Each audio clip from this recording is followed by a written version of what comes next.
Hello' অ' শুনিছানে? কোৱা এই তুমি যে আজি যে মোক যে চামঘাট যে ক্ৰিকেট খেল দেখুৱাবলৈ নিম বুলি যে কৈছিলা, কি হ'ল অহাই নাই যে? মই কিন্তু ওলাই মেলি একদম ৰেডি হৈ আছোঁ দেই।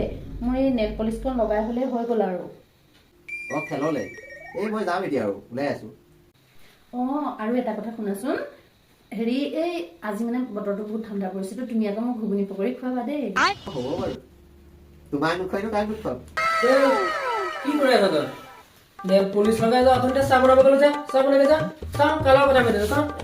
নাই, মই মোৰ লগৰজনীৰ লগতহে কথা দে পাতিছিলোঁ। মই চাব দে, চাবলৈ গৈছো চাওঁ। যা তই চাহ বনাগে যা।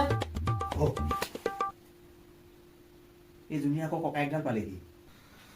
হেল্ল' হেল্ল' অ' মই জানুহে কৈছোঁ। মই চিংগিলে আছো বাৰু। আহিবা আজি বাবা ককাইজনক লগ কৰিম, চিকেন পকৰা খাম দুইটা একেলগে। এতিয়া ফোনত কথা পাতি সি একেবাৰে লগ কৰিবলৈ আহেই। ঐ তই কাৰ লগত কথা পাতি আছ? লিজনীও ককাইক আহিল আকৌ। হেল্ল' হেল্ল' মই আঞ্জলিয়ে কৈছোঁ। এইটো মোতকৈ হাৰামি ওলালে দেখোন। অঁ হ'ব বাৰু ঠিক আছে। ল'ৰা জাতবিলাকে এনেকুৱা কৰিছে ন?